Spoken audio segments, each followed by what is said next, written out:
America అధ్యక్షుడు Trump చేస్తున్న యుద్ధాల వల్ల అనేక దేశాలలో ప్రాణ నష్టంతో పాటు ఆర్థిక సంక్షోభం పెద్ద ఎత్తున ఏర్పడుతుంది అని ఇరాన్ సుప్రీంను ట్రంప్ సైన్యం హతమార్చడాన్ని భారతీయ కమ్యూనిస్టు పార్టీ సిపిఐ ఖండిస్తూ గుంటూరు సిటీలోని శంకర్ విలాస్ సెంటర్లో ట్రంప్ ఫోటోను దగ్ధం చేసి ట్రంప్కు వ్యతిరేకంగా పెద్ద ఎత్తున నినాదాలు చేశారు.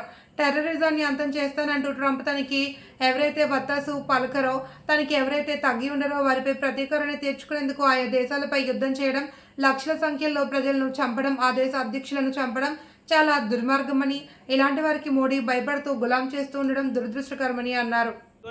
బయట రావడం అంటున్నారు ఏది దుబాయ్ మొదలుకొని ఇదంతా చూస్తున్నప్పుడు దేనికి వస్తుంది ఇది? ఈ ఖొమేనీని చంపేశారు. ఖొమేనీని ఇరాన్ సుప్రీమోని వాళ్ళ దేశ ప్రజానీకం శిక్షిస్తే మనకేమో అభ్యంతరం లేదు, వాళ్ళ దేశ ప్రజానీకం శిక్షించలే, కానీ ట్రంప్ చంపించేశారు. అట్లాగనే వెనుజులా వాళ్ళ దేశ ప్రజానికి ఎన్నుకున్న అధ్యక్షుల్ని వాళ్ళ భార్య ఇద్దరిని తీసుకెళ్ళి వాళ్ళని పెట్టుకున్నారు. సద్దాం హుస్సేన్ వాళ్ళ దేశ ప్రజానికి చంపలే, అమెరికా వాళ్ళు పోయి చంపారు. దేనికి చంపుతున్నారు మీరని? ఆయా దేశాల్లో ఆ గవర్నమెంట్ ఉంటాయి, బాగోగులు వాళ్ళు చూసుకుంటారు. ప్రజా వ్యతిరేక విధానం ఉంటే ఆ దేశ ప్రజానికి వాళ్ళు తోసేస్తారు. బంగ్లాదేశ్లో తోసేయలేదా? అధికారం ఉన్న వాళ్ళని సిలోన్లు దోసేయలేదా? నేపాల్ దోసేయలేదా? ఆ దేశ ప్రజలకు ఎన్నుకుంటారు. కానీ ట్రంప్ ఎవరు, తర్వాత ఇజ్రాయెల్ ఎవరు? ఆయా దేశాలను తొలగించడానికి ఇది కేవలం యుద్ధోన్మాదం అనేది టెర్రరిజానికి వ్యతిరేకం కాదు, టెర్రరిజం ప్రోత్సహిస్తున్నారు. మన మోడీ దేశ ప్రధాని, మన భారతదేశం మొట్టమొదటి నుంచి కూడా అలీన ఉద్యమంలో భాగస్వాములు ఉంది తప్ప ఏ కూటమికి అనుకూలంగా మేము లేవు. అలాంటి వాడు ఇజ్రాయెల్కి పోయి మాట్లాడారు 3 రోజుల క్రితం. ఇజ్రాయెల్కు భారతదేశానికి దౌత్య సంబంధం లేవు. మోడీ వచ్చిన తర్వాతే దౌత్య సంబంధాలు ప్రారంభించాడు, అంతకుముందు లేదు. ఎందుకంటే ఇజ్రాయెల్ ఒక ఉగ్రవాద దేశం, అది పాకిస్తాన్ ప్రజానీకాన్ని చంపుతూ ఉంది, గాదాన్ని ఆక్రమిస్తూ ఉంది. కాబట్టి అది మామూలు దేశం కాదు, అది ఒక టెర్రరిస్ట్ దేశం. దాని సంబంధం అనుకున్నాం. కానీ మోడీ అక్కడికి పోయి ఏమంటున్నాడు? ప్రపంచంలో టెర్రరిజానికి వ్యతిరేకంగా మేము ఫైట్ చేస్తూ ఉంటున్నాడు. అసలు టెర్రరిస్ట్ వాడు కూట్లో కూర్చొని నేను టెర్రరిజానికి వ్యతిరేకంగా ఫైట్ చేశాట, కాచేతికి కూర్చొని కళ్ళు తాగుతా, నేను కళ్ళు వ్యతిరేకంగా పవన్ తాగిస్తే ఎట్లుంటుందో అట్లుంటుంది. టెర్రరిస్ట్ ఎవరు? ఇజ్రాయెల్ మొట్ట టెర్రరిస్టు, దానికి నాయకత్వం వచ్చే ట్రంప్ ప్రపంచంలో నెంబర్ 1 టెర్రరిస్ట్. టెర్రరిస్ట్ అని చెప్పాలంటే ట్రంప్ కూడా కాదు, ఇప్పుడు అన్ని దేశాలు చంపుతా ఉన్నాడు, ఇంకా చంపుతా ఉంటున్నాడు. అలాంటి టెర్రరిస్టు ప్రోత్సహించేటువంటి అమెరికా సామ్రాజ్యవాద వైఖరిని, తర్వాత ఇజ్రాయెల్ వైఖరిని భారతదేశం తీవ్రంగా ఖండించాల్సిన అవసరం ఉంది. భారత ప్రజానీకం తరపున నాయకత్వం వహించే మోడీ ట్రంప్కి బానిసగా మారుతూ ఉన్నాడు.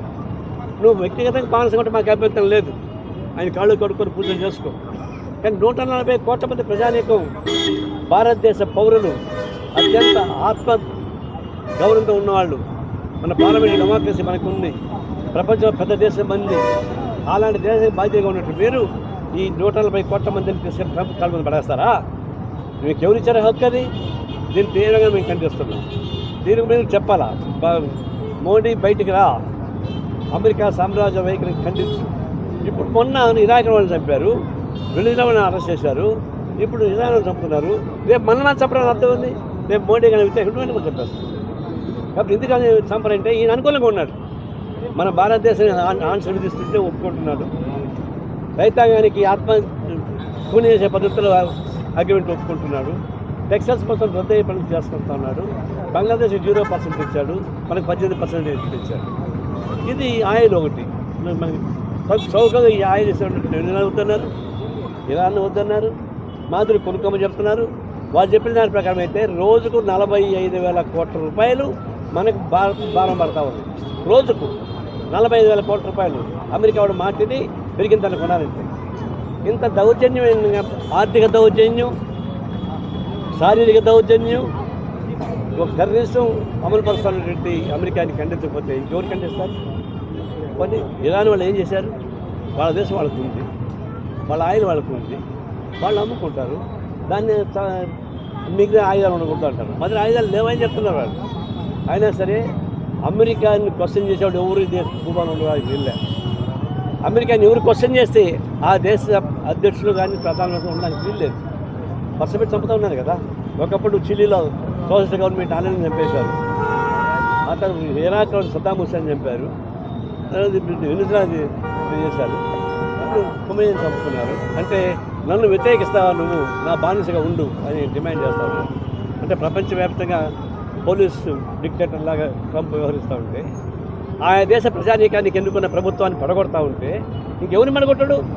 రేపు ట్రంప్ మోడీ కూడా నాకు అన్యాయం జరుగుతూ ఉంది, మాకు టారిఫ్ విధిస్తున్నావు, మాకు 1,60,000 కోట్ల రూపాయలు నష్టం వచ్చి పని చేస్తాను అడిగితే నిన్ను కూడా చంపేస్తాను. అంత భయపడాలనా? ఇందిరాగాంధీ భయపడలేదే. బంగ్లాదేశ్ వారప్పుడు ఇందిరాగాంధీ బెదిరించారు అమెరికా వాళ్ళు.